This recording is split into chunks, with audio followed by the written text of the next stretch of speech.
Meus queridos irmãos e irmãs, você na sua igreja domiciliar, na sua casa, não é a igreja mais cômoda, é o espaço que Deus está santificando e o lugar onde Ele está falando com você e com os seus. Hoje nós temos a alegria de entrar nesse espaço para levar a esperança de Jesus, para realizar esse grande encontro que Jesus Cristo deseja realizar com todos nós. E nesse encontro, como Jesus te encontra? Triste, abatido, lutando, desanimando, entregando os pontos, cheio de expectativas, de projetos. Como Jesus está encontrando-se com você nessa noite? Com alguns problemas físicos, econômicos, afetivos? Porque em cada encontro, Deus tem uma palavra diferente. Deus é capaz de pegar a palavra única proclamada aqui, nessa noite, e torná-la própria, apropriada para você, para a sua vida, para o momento que você está vivendo. Por isso é muito importante nós abrirmos o nosso coração ao comunicar de Deus para conosco. O amor tem uma característica muito forte. O amor de verdade, ele não fica num silêncio indiferente. A grande expressão do amor é se comunicar. Por isso que dentro da sua casa, na sua família, no seu lar, no dia a dia, quantas coisas são comunicadas? Quantas coisas são ditas, são pronunciadas, são faladas? Porque vocês se amam. Quando falta amor e o coração se azeda no ódio e na mágoa, a gente sempre deixa o outro sem resposta.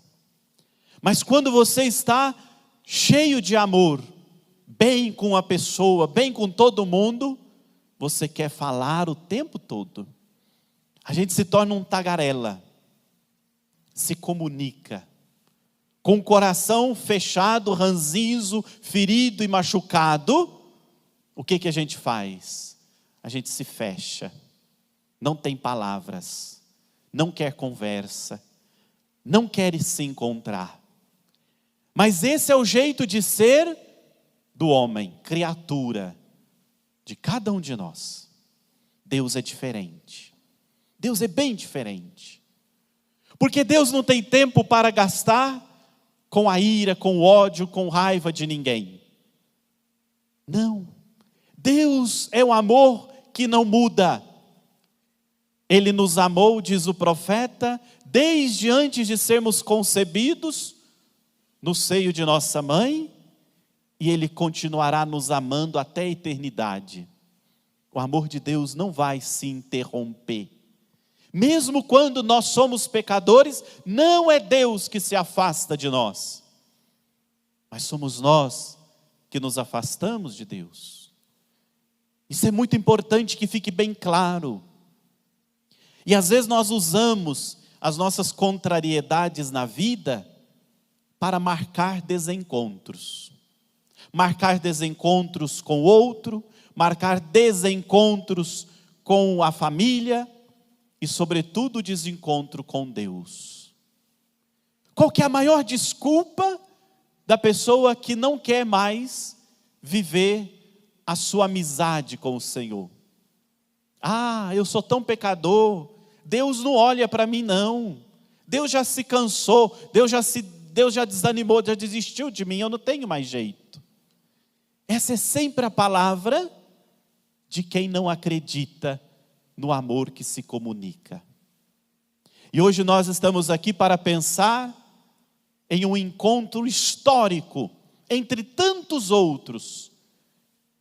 E às vezes a gente fica só com esse e esquece dos outros, que é o encontro de Maria com o seu filho no caminho do Calvário. Naquele momento tão forte, tão peculiar, Maria e Jesus se encontram sem palavras, mas é um encontro cheio de comunicação. E aí também nós temos que aprender que não é só a palavra que comunica, o corpo se comunica. O que adianta, por exemplo, uma pessoa falar com a outra, mas está olhando para outro lado, não está olhando em direção ao outro? O que adianta uma pessoa estar falando palavras, se o corpo dela não está se fazendo presente? O que adianta a palavra, se coração estão distantes? O encontro de Jesus e o encontro de Maria ensinam para mim e para você uma outra dimensão de relacionamento. É quando já não tem palavra e contempla o outro com um mistério tão respeitoso que não precisa dizer, porque se lê na face, no olhar, nas lágrimas, no sorriso, na expressão corporal, a importância que tem o estar um diante do outro. E esse é o encontro de Maria. Mas estes foram os encontros a vida inteira de Jesus. E talvez Jesus tenha aprendido muito de Nossa Senhora, a sua mãe em Nazaré, como promover encontros que permanecem. Encontros que firmam raízes, que, como diz o profeta Isaías, finca estaca, marca o terreno sagrado do coração do outro. Nós, às vezes, somos especialistas nos encontros que machucam, nos encontros que sempre está afastando, que deixam marcas destrutivas e negativas no coração do outro. E Maria não teve esse tipo de encontro, não. Maria foi alguém que soube criar proximidade, e na proximidade de Maria ela foi ensinando também para Jesus o que era ser verdadeiramente próximo. Então, quando nós pegamos o encontro de Maria e de Jesus no caminho do Calvário, um momento derradeiro, final da vida de Jesus, nós não podemos esquecer de todos os outros da história da salvação. Nós não podemos esquecer que em cada momento Deus se reveste de maior delicadeza para se aproximar de nós. A Sagrada Escritura compara Deus como uma noiva que se reveste de pompa e circunstância para chegar de mansinho ao nosso coração. E a gente não pode esquecer aquele encontro bonito de Deus que cria todas as coisas. As primeiras páginas do livro do Gênesis me encanta, porque eu vejo ali uma liturgia de Deus que vai criando dia após dia, detalhadamente cada gesto, cada coisa, devagar, com paciência. Cada dia Ele cria e contempla. Mas para que Deus criou tudo? Porque no coração de Deus estava a criatura maior, estava a obra-prima maior, estava a pessoa humana. Não tem sentido Deus criar o céu, a terra, a lua, as estrelas e tudo o que existe de bom, se Ele não tivesse alguém para dar tudo isso. Gente, não tem sentido o nosso melhor, se não tiver alguém para receber esse melhor nosso. Não tem sentido o amor, se não tem alguém para ser amado e para você amar. E quando Deus cria tudo, Ele está dizendo isto: eu não sou capaz de amar de qualquer maneira. Eu não sou capaz de oferecer qualquer coisa para a obra-prima das minhas mãos, que sou eu e é você. E quando Deus cria tudo, Ele não se afasta. Deus não tira os seus olhos de nós. É tão bonito entender isso, meu irmão. Deus não tira o seu olhar de mim, Deus não tira o seu olhar de você. Deus não fica assistindo a humanidade como se ela fosse uma peça de teatro teatral, e que ele assistisse de longe e algumas coisas ia causar até risada em Deus, de tanta bobagem que a gente faz. Deus não fica assistindo o mundo mergulhado numa pandemia, de braços cruzados, isso é problema deles. Não. O amor de Deus se compromete. Quando Deus vê os nossos primeiros pais no paraíso, traindo a vocação à santidade, caindo no pecado, o que Deus faz? Vai socorrer, imediatamente. Por que Deus percebe que Adão e Eva estavam distantes? Porque Deus estava olhando neles. A beleza da característica do amor está no olhar, saber olhar. E tantos outros momentos da história da salvação no Antigo Testamento. Mas quando é que Deus olha para o mundo com mais ternura? É quando Ele envia do céu, de si mesmo, um pedaço de si.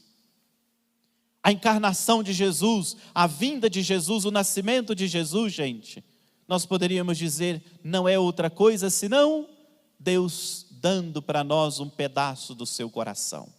O Pai entregando um pedaço de si, que é o seu Filho Jesus. E não é para nós tomar conta de Jesus, é para Ele tomar conta de nós. E aí aquele encontro bonito, primeiro que existiu entre Maria e Jesus, quando o Espírito Santo cobre Maria com a sua sombra e ela se torna grávida por obra do Espírito. E aí quem está cheio de Jesus como Maria, se torna sempre a pessoa capacitada para se encontrar com o outro, de modo a fazer a diferença. Pense nos outros encontros de Maria, com Isabel. Pense no encontro de Maria com os casais na boda de Canaã da Galileia, e tantos outros com os seus vizinhos, com as suas colegas. Pensa no como Maria se encontrava com essas pessoas. O jeito delicado de Maria de tratar o outro. É aquilo que nós vemos no caminho do Calvário. Maria não é duas pessoas. Aquela do Calvário, aquela com Jesus e aquela com os outros, não. Como o cristão não pode ser duas pessoas. O cristão é, diante de Deus, aquilo que ele é diante do outro. Com Deus eu rezo bonito, magnífico, eu encho a minha voz, eu exalto o Senhor, eu glorifico. Mas com o outro eu desço o pau. Piso, humilho. Destruo. Não existe, meu irmão e minha irmã, no cristão, isso é falsidade, não cristianismo, não seguimento de Jesus. O que Maria era com Jesus, Maria era com todas as pessoas. O que você é com Cristo, você também é com os outros. Senão não tem sentido. Mas às vezes com Deus também, nós falamos forte. Às vezes com Deus também nós reclamamos da nossa sorte. Às vezes com Deus também nós choramos. Às vezes com Deus também nós somos cruéis. Mas meus irmãos e minhas irmãs, o coração que se encontra com Deus, ele não se torna um coração dividido. Ele é com Deus e é na vida a mesma coisa. Amor. Hoje nós encontramos na liturgia, na palavra, uma figura que nos marca muito nos últimos passos de Jesus. O Judas. Um dia Jesus se encontrou com Judas, não sabemos onde foi o chamado que Jesus fez para Judas. Não sabemos. Mas um dia Jesus se encontrou com esse homem.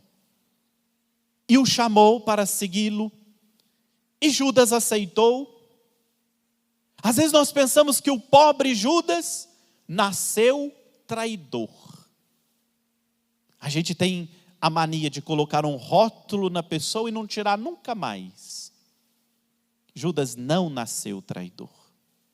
Ele se tornou em algum momento traidor. Não sabemos em qual momento, vivendo e convivendo com Jesus, que Judas se tornou traidor. Talvez nós poderíamos pensar para a nossa vida, em qual momento da sua vida de cristão, de quem vive na igreja, de quem tem fé, de quem é batizado, que você adquiriu essa mágoa que não acaba nunca. Que você adquiriu esses ciúmes que não acaba nunca. Que você adquiriu esse ressentimento que não vai embora. Em que momento que você, seguindo Jesus, você transformou o seu coração numa guerra interior? Judas não nasceu traidor. O Evangelho dá para nós uma dica. Que Judas cuidava da bolsa comum e era responsável pelo dinheiro que ali colocava, mas ele roubava. A partir daquele momento, talvez sim, Judas olhando com cobiça para o dinheiro e tirando aquilo que não era dele, ele começou a trair não Jesus, mas o seu próprio ideal, os seus próprios valores. E toda traição começa exatamente assim. Você se traindo. Você se traindo. Você se roubando de si mesmo. Ali talvez comece a raiz daquele caráter que depois Judas não conseguiu trabalhar. Eu fico imaginando que Jesus muitas vezes foi ao encontro de Judas. Porque Jesus era assim. Quando ele via alguém se desviando, ele dava o primeiro passo. Deus não fica contemplando, olhando você dar errado. Deus vai encontrar um jeito, uma maneira clara, muito clara, de chegar até você, de ir ao seu encontro. Talvez Judas teve vergonha de se abrir com Jesus. Talvez Judas teve medo de falar com Jesus o que se passava dentro dele. Talvez Judas teve medo de confiar em Jesus. Ou talvez Judas não confiava que Jesus era realmente o Filho de Deus. Não obstante os milagres que Jesus realizava. Quantas coisas estão mal resolvidas na sua vida, porque você não está aproveitando o encontro que Jesus está fazendo com você em sua direção para te ajudar, para te levantar, para te restaurar, para te dar um outro caráter, para ajudar você a transformar essa personalidade difícil, porque fica com vergonha, porque não tem coragem de se abrir ao Senhor, porque não tem coragem de fazer aquela longa viagem, de conhecer a si mesmo, de viver o deserto interior, de se descobrir mais. E aí, Deus não pode fazer muita coisa, porque diante dele nós fechamos os olhos. A graça de Deus passa e a gente vira para outro lado. É tão fácil fazer isso. E ali começou o caminho da autodestruição de Judas, quando aquele homem não buscou ajuda nem dos seus colegas. Ele foi fazendo o que? Se fechando, se isolando. Não tinha mais comunidade para Judas. Até que ele toma uma decisão. O que ele tinha não bastava. Ele tinha tudo, tinha Deus. Tinha Jesus indicando tudo, o caminho do céu. Tudo que Jesus fez para os outros apóstolos, Jesus fez para Judas também. E ele foi fazer o quê? Procurar os sumos sacerdotes. Um outro encontro. Os encontros de pecado na nossa vida. Os encontros para tramar sobre a vida dos outros. E Judas vai encontrar-se com o sumo sacerdote. às escondidas. E diz ainda Judas: o que vocês me dão se eu facilitar para vocês a prisão de Jesus? Combinaram uma merreca, 30 moedas de prata. Aquilo enchia o coração de Judas. Porque quando nós somos gananciosos, gente, a gente enche os olhos com qualquer migalha e não percebe. A ganância de Judas cegou aquele homem. E aí, como faz Judas? Cria o jeito. Na última ceia, gente, na mesa, é o evangelho de hoje também. Jesus deu uma dica para Judas: olha, tem alguém aqui que vai me trair. A gente podia se perguntar, por que Jesus não falou logo, não rasgou o verbo, não foi logo dizendo na cara de Judas que ele ia ser o traidor? Porque esse não é o jeito de ser de Deus. Deus não expõe ninguém. Deus não coloca ninguém em situação ridícula. Lembra que no primeiro domingo da quaresma, qual que era o evangelho? A tentação de Jesus. Em um determinado momento o diabo fala para Jesus: olha, pula do templo, faz um espetáculo. Deus não faz isso com o homem. Deus não expõe você, embora Ele saiba quem você é, embora Ele conheça o seu coração, a sua santidade e as nossas mazelas. Deus nos conhece. Jesus dá uma dica para Judas, quase que dizendo: olha, você pode voltar atrás, você pode reescrever, o Filho do Homem vai ser entregue. Gente, se Jesus não tivesse sido entregue por Judas, teria a morte na cruz do mesmo jeito. A gente fica pensando: mas então Jesus não teria morrido na cruz para me salvar? Teria.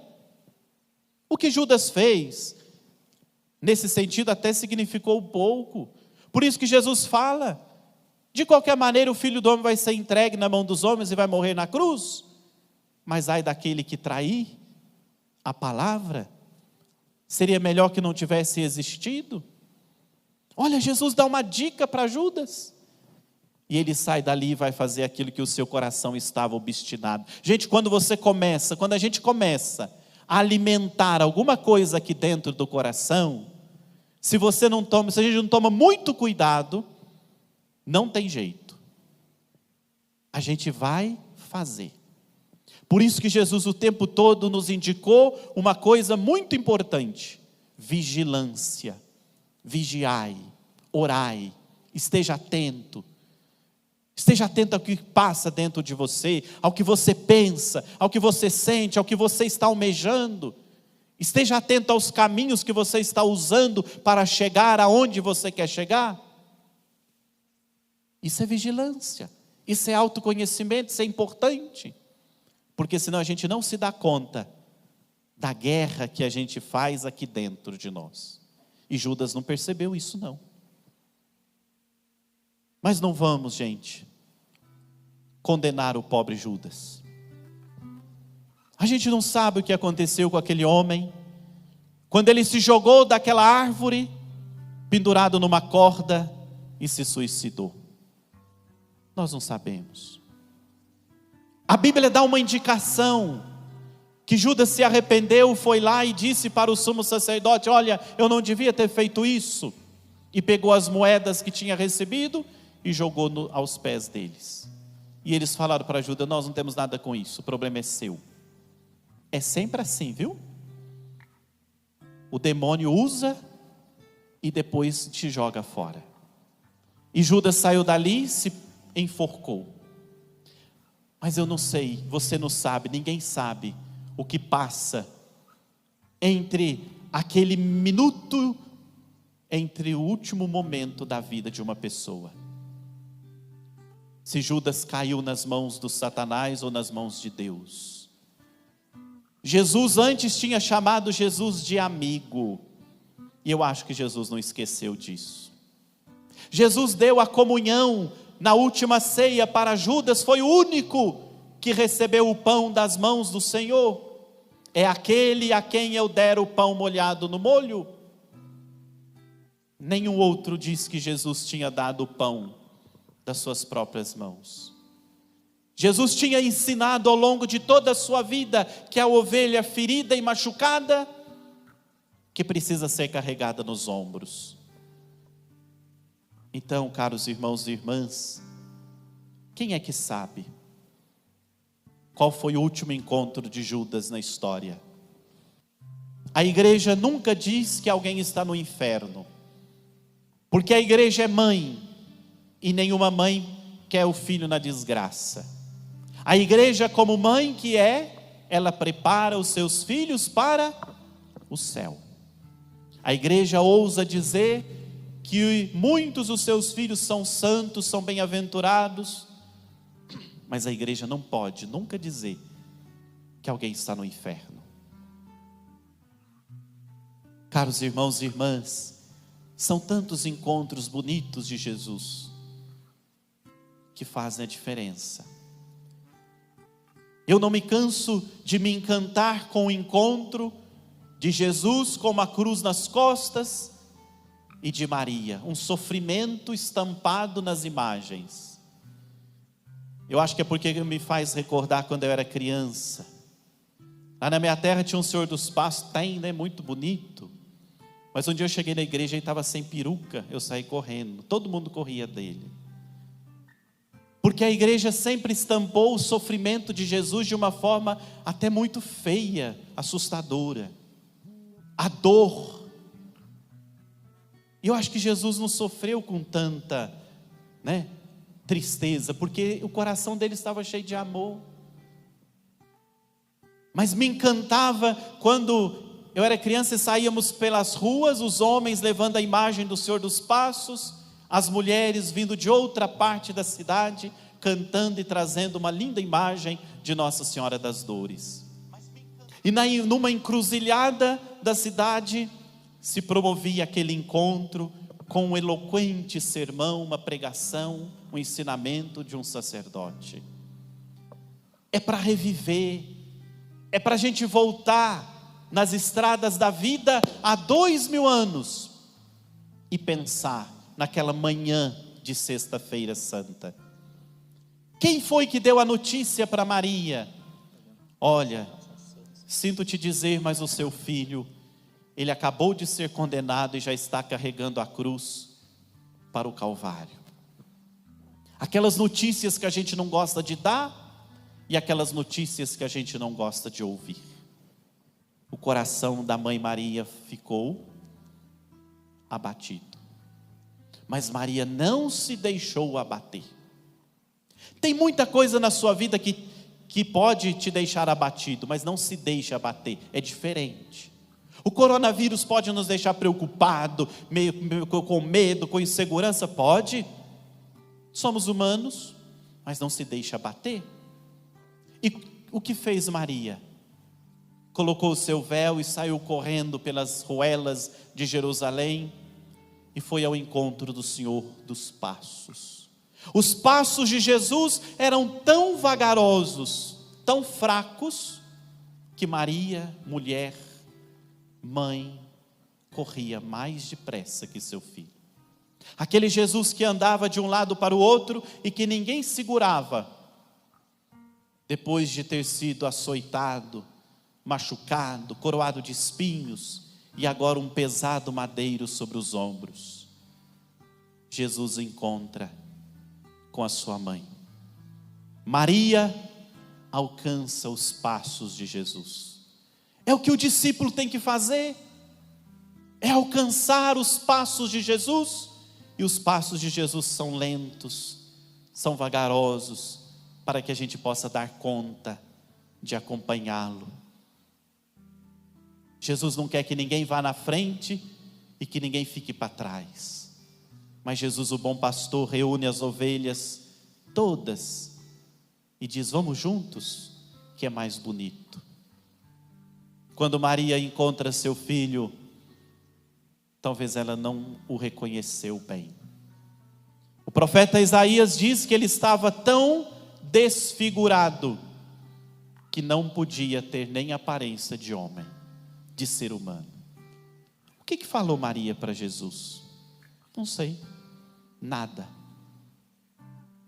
Silêncio total. Diante daquela cena, Maria não tinha palavras. E Jesus também não disse nada para sua mãe.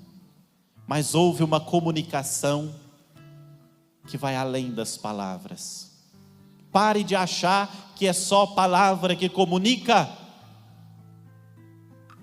É presença também, é olhar, são gestos. É o outro morando na casa do coração. E daquele encontro seguiu o caminho. De mãe, Maria passa discípula. E eu lembro da procissão do encontro da minha terra. Na época eu não entendia, hoje eu entendo. Depois que se encontravam, a imagem do Senhor dos Passos ia na frente e a de Nossa Senhora atrás. Que bonito, que ensinamento. A religiosidade popular nos ensina muito. Maria jamais passaria na frente do filho. Ela sabia que o lugar dela é como discípula, é seguindo os passos do Mestre.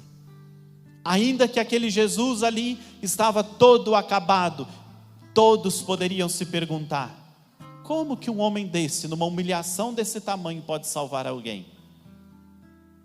E aí, quando Deus ressuscita Jesus, o encontro da vitória. Não fique somente parado no encontro da dor. A partir de amanhã nós vamos começar o Tríduo Pascal. E o nosso encontro é com o ressuscitado, não é com o crucificado. O crucificado vai passar, a cruz vai passar, o ressuscitado permanecerá. Ah, meu irmão, minha irmã, é um encontro com a sua vitória que nós estamos preparando, na oração, na fé, na espiritualidade, na mística.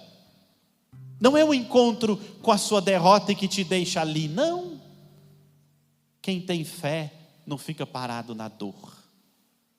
Quem tem fé segue adiante e olha mais longe, enxerga além. O nosso olhar é o ressuscitado. O nosso olhar, meu irmão e minha irmã, nesse tempo de pandemia, não são os números. O nosso olhar é a cura. O nosso olhar é daqui a pouco celebrar a vida. E sim, celebrar a vida. Ah, padre, mas os que morreram? A vida eterna. Passagem de todos nós. A vida dos que ficarmos aqui neste mundo agradecidos, mais santos, mais humanos, mais fiéis a Jesus Cristo.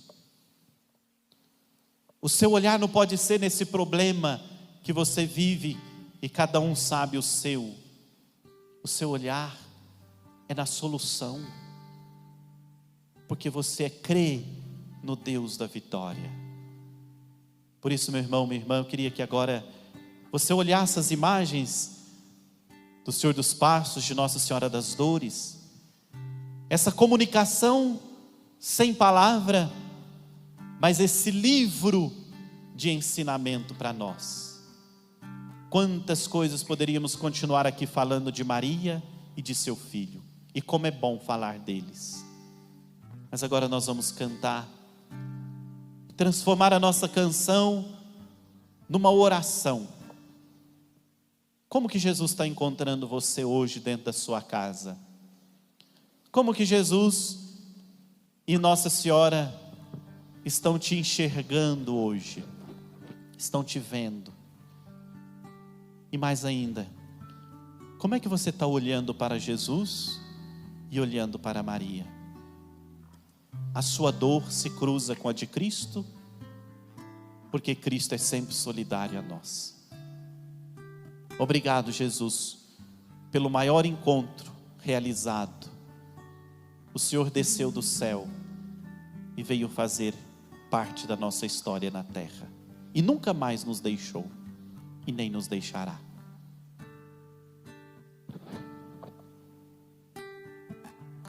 Tenho esperado este momento. Tenho esperado que viesses a mim. Tenho esperado que me fales. Tenho esperado que estivesses assim. Eu sei bem que tens vivido, sei também que tens chorado. Eu sei bem que tens sofrido, pois permaneço ao teu lado. Oh, ninguém te ama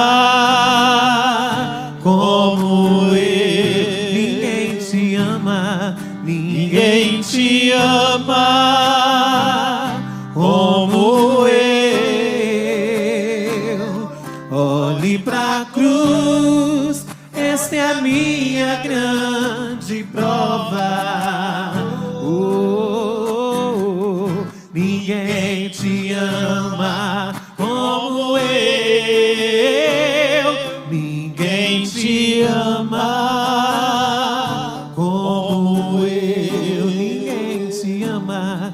Ninguém te ama como eu. Olhe pra cruz, foi por ti porque eu te amo.